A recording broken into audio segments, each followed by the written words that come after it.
Dear student, আশা করি তোমরা সবাই ভালো আছো। অন্বেষা ম্যাথ আড্ডা ইউটিউব চ্যানেল থেকে সবাইকে আন্তরিকভাবে শুভেচ্ছা ও অভিনন্দন জানিয়ে শুরু করছি আমাদের আজকের ক্লাস। আমাদের আজকের ক্লাস নবম দশম শ্রেণীর গণিত 13.2 এর 23 নম্বর প্রশ্ন। তো 23 নম্বর প্রশ্ন আছে কি, একটি গুণোত্তর ধারার প্রথম পদ এ সাধারণ অনুপাত 8, ধারাটির চতুর্থ পদের মান -2 এবং নবম পদ হচ্ছে 8√2। ক নাম্বার, উপরোক্ত তথ্যগুলো দুইটি সমীকরণ আকারে প্রকাশ করো। এটাকে দুইটা সমীকরণ আকারে প্রকাশ করতে বলছে। খ নাম্বার, ধারাটির 12তম পদ নির্ণয় করতে বলছে। গ নাম্বার, ধারাটি নির্ণয় করে প্রথম 7টি পদের সমষ্টি নির্ণয় করো। তাহলে দেখো আমরা 23-এর কটা কিভাবে করব, কি কি দেওয়া আছে সেগুলো লিখতে হবে। লেখো, দেওয়া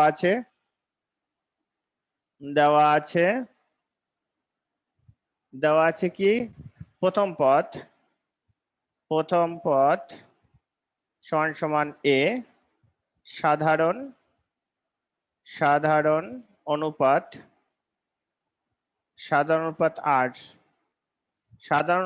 8। চতুর্থ পদের একটা মান দেওয়া আছে, নবম পদ একটা দেওয়া আছে। হ্যাঁ, তাহলে চতুর্থ পদ -2, তারপরে নবম পদ 8√2।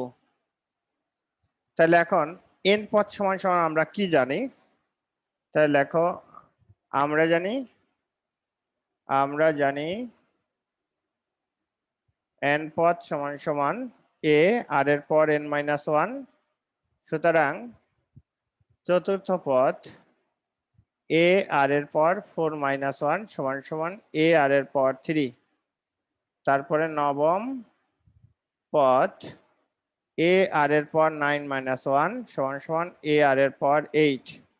তাহলে এবার প্রশ্ন মতে দাও। প্রশ্ন মতে কি হবে? চতুর্থ পদের মান -2, অর্থাৎ a আর এর পর 3 সমান সমান -2, এটা হচ্ছে 1 নং। আর a আর এর পাওয়ার 8 সমান সমান কত? 8√2। এটা হচ্ছে 2 নং। দেখো আমাকে কি বলছে, ক নম্বরে উপরোক্ত তথ্যগুলো দুটি সমীকরণ আকারে প্রকাশ করতে বলছে। তাহলে এই তথ্যটাকে আমাদের কি দুইটা সমীকরণ আকারে প্রকাশ হয়ে গেল। এরপরে এখন খ নাম্বার 12তম পদ নির্ণয় করতে বলছে। তাহলে তো 12তম পদ যেহেতু কোনো ধারা নাই, 12তম পদ নির্ণয় করতে হলে আমার এর মান আর আর এর মান লাগবে। তাহলে আমরা কি করতে পারবো? ক হতে প্রাপ্ত মান থেকে আমরা এর মান এবং আর এর মান বের করে নিতে পারবো। তাহলে দেখেন, আশা করি এই যে ক নাম্বার এই অংশটুকু এখানে কারো কোনো সমস্যা নেই। এখানে এইটুকু পর্যন্ত সবাই আশা করি ক্লিয়ার হইছো। এবার দেখো আমরা কি করব, যখন খ নাম্বারটা করব তখন লিখব ক হতে প্রাপ্ত এই সমীকরণ দুইটা লিখব। ক হতে প্রাপ্ত সমীকরণ দুইটা লিখে তারপরে আমরা এর মান এবং আর এর মান বের করে তখন আমরা 12তম পদ নির্ণয় করব। তাহলে দেখো,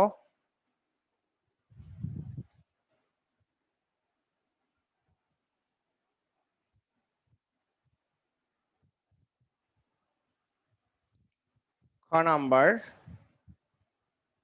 লিখবা ক হতে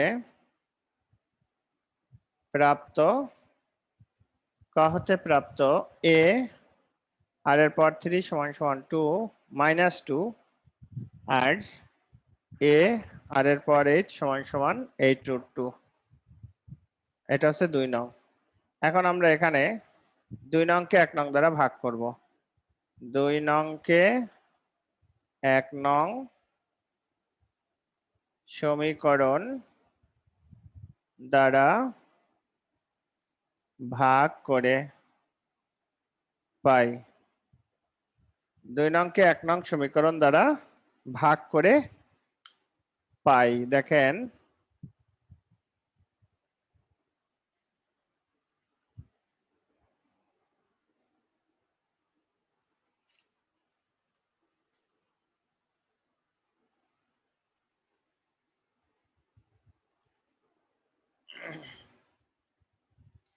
এ আর এর পর 8 বাই এ আর এর পর 3 সমান সমান 8√2 বাই -2। তাহলে বা আর এর পাওয়ার 8 -3, এ কাটা যায়, ভাগের সময় পাওয়ারে বিয়োগ, আর এখানে -4√2 2 বা আর এর পর 5 আর এখানে আর এর পর যদি 5 হয় এখানে 4√2 তাহলে মাইনাস সাইনও রাখতে হবে। তাহলে দেখো -√2 এর পাওয়ার 5 করো, যেহেতু এ পাশেও পাওয়ার 5 আছে এখানেও এই √2 এর পাওয়ার 5 নিলে কত হয়, এখন এখানে গুণ করবা -√2 ইন্টু -√2 ইন্টু -√2 ইন্টু -√2 ইন্টু -√2, তাহলে √2 2 মাইনাসে মাইনাসে প্লাস, √2 গুণ √2 2 মাইনাসে মাইনাসে প্লাস ইন্টু -√2, তার মানে কত 2 দোকানে 4 -4√2, তাহলে -4√2 হয়ে গেল। সুতরাং আর সমান সমান কত, আর সমান সমান -√2, আর সমান সমান -√2, আর এর মান আমরা পেয়ে গেলাম। এখন আর এর মানটা 1 নং সমীকরণে বসাও। আর এর মান 1 নং সমীকরণে বসায়ে পাই, আর এর মান 1 নং সমীকরণে বসায়ে পাই, তাহলে এ আর এর মান -√2 এর পাওয়ার 3 সমান সমান -2, তাহলে বা এ -2√2 সমান সমান -2, কারণ -√2 এর কিউ করলে √2 গুণ করলে হবে 2 আর একটা -√2 থেকে যাবে, তাহলে এ সমান সমান কত 2 ভাগ -√2, তাহলে বা এ সমান সমান কত, এই 2 আর এই 2 কাটো, মাইনাস মাইনাস কাটা যায় 1/√2, এর মান কত 1/√2, তাহলে এখন ধারাটির 12তম পদ। সুতরাং ধারাটির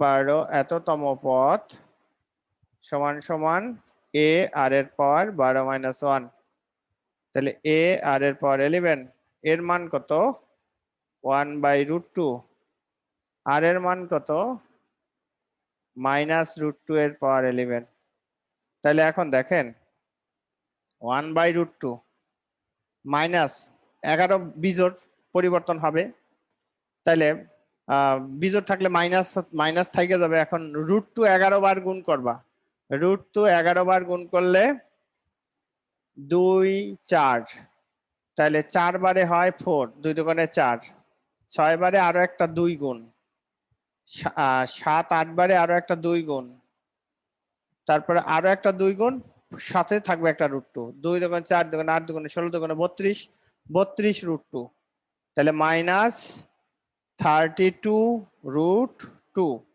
তাহলে -32√2, এই √2 কাটা যায় সমান সমান কত -32, এই -32 এই হচ্ছে আমাদের এই অঙ্কের রেজাল্ট, -32 হলো আমাদের এই অঙ্কের রেজাল্ট, এটাই অ্যান্সার।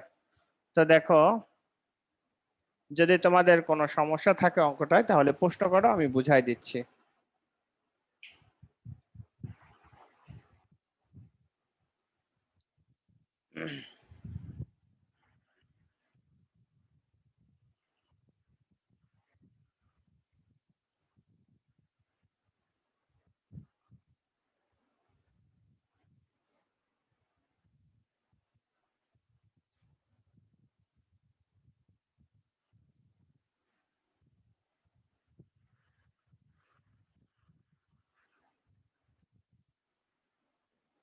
স্যার এটা যদি কারো কোনো প্রশ্ন থাকে তাহলে করো, তা না হলে আমি গ নাম্বারে যাব। ধারাটি নির্ণয় করে প্রথম 7টি পদের সমষ্টি নির্ণয় করো। তাহলে ধারাটি আগে নির্ণয় করব, তারপর 7টি পদের সমষ্টি। ধারা নির্ণয় করার জন্য অবশ্যই এই আমরা যে খ নাম্বার করলাম এখান থেকে সাধারণ অনুপাত এবং প্রথম পদ এই মান দুইটা লাগবে। হ্যাঁ,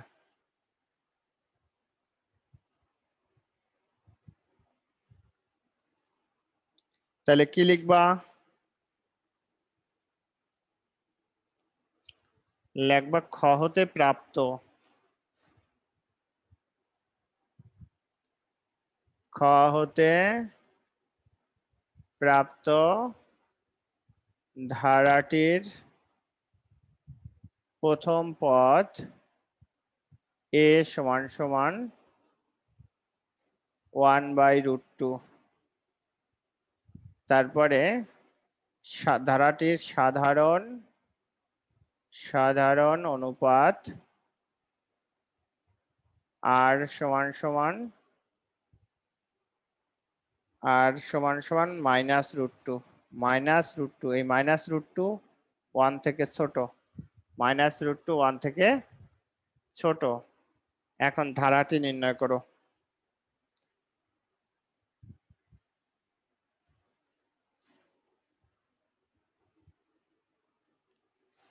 লিখবা সুতরাং ধারাটি ওই যে a প্লাস এ আর, এ হচ্ছে 1/√2 প্লাস এ আর, তাহলে এ আর যদি হয় 1/√2 -√2, তারপরে এ আর স্কয়ার 1/√2 -√2 এর স্কয়ার। এইভাবে ধারাটি চলতে থাকবে, তাহলে 1/√2 প্লাসে মাইনাসে মাইনাস, কাটা যায় 1। তারপরে কত, এখানে মাইনাস প্লাস হয়ে যাবে, এটা হবে 4। তাহলে এটা যদি 4 হয় তোমার না 2 হবে, 2 তার মানে √2 গুণ √2, তার মানেই হচ্ছে এটা একটা √2 থাকবে, এখানে একটা √2 থাকবে। পরের সংখ্যাটা তো এখানে এটা যেহেতু মাইনাস আসছে, পরেরটা এখানে প্লাস থাকবে না, অবশ্যই মাইনাস হবে। এই হচ্ছে ধারা। হ্যাঁ, এটা হচ্ছে ধারা। এখন ধারার প্রথম পদ সাধারণ অনুপাত আছে। এখন আপনি কি করবেন দেখেন, ধারাটি নির্ণয় করে সমষ্টি নির্ণয় করতে বলছে। তাহলে এখন ধারাটি হইল, এখন আমরা কি করব, সমষ্টি নির্ণয় করব। তাহলে সমষ্টি সূত্র বসাই দাও, কারণ সাধারণ অনুপাতের মান তো আমাদের বের করাই হয়েছিল। কারণ সাধারণ অনুপাতের মান কত, এই যে এটা সাধারণ অনুপাত হচ্ছে কার থেকে, 1 থেকে ছোট। সাধারণ অনুপাতের মান 1 থেকে ছোট। আমরা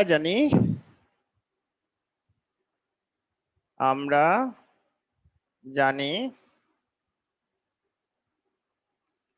কোন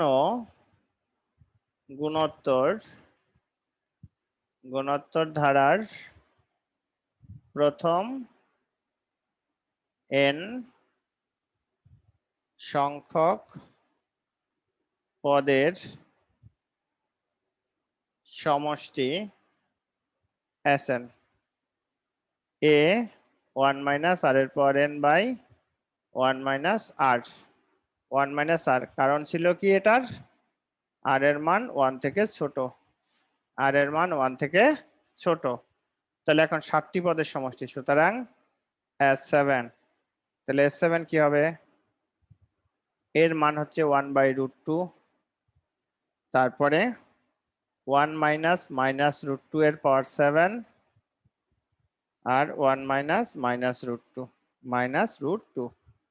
তাহলে এখন দেখো 1/√2, এটা তো অবশ্যই কি হবে, মাইনাস থাকবেই, কারণ বিজোড়। 6টায় হবে 3টা 2, 2 4 8। তাহলে 2 4 8 যদি হয়, এটা প্লাস হয়ে যাবে 8√2, প্লাস হয়ে যাবে 8√2, আর নিচে 1 প্লাস √2, 1 প্লাস √2। তাহলে এখন গুণ করে দাও, গুণ করলে 1/√2 প্লাস, এটার সাথে গুণ করলে √2 কাটা যাবে, থাকবে 8, 1 প্লাস √2।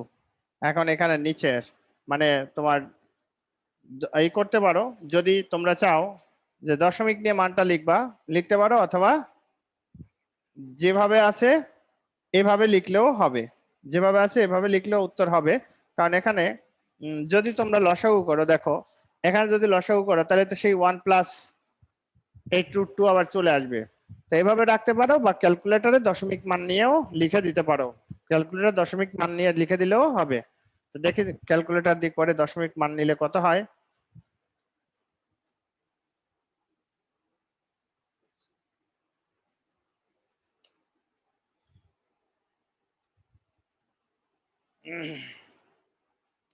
ওয়ান ভাগ √2 যোগ 8 ভাগ 1 প্লাস √2।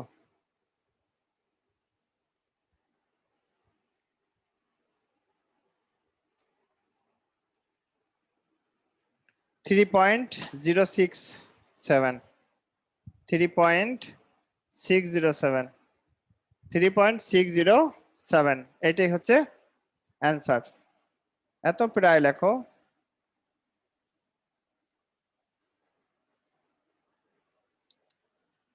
তো দেখেন এই যে অঙ্কটা করলাম, এখানে আমরা এইভাবে 3.067 মিটার 7 প্রায় লিখলেও হবে।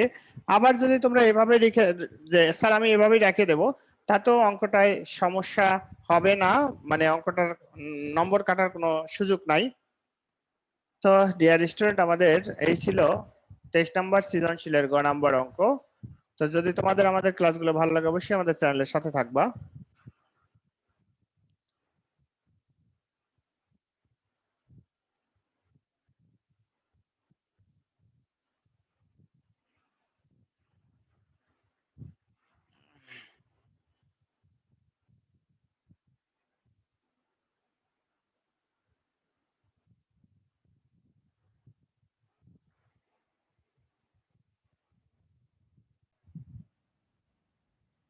ডিয়ার স্টুডেন্ট, এই ছিল আমাদের আজকের লেকচারে।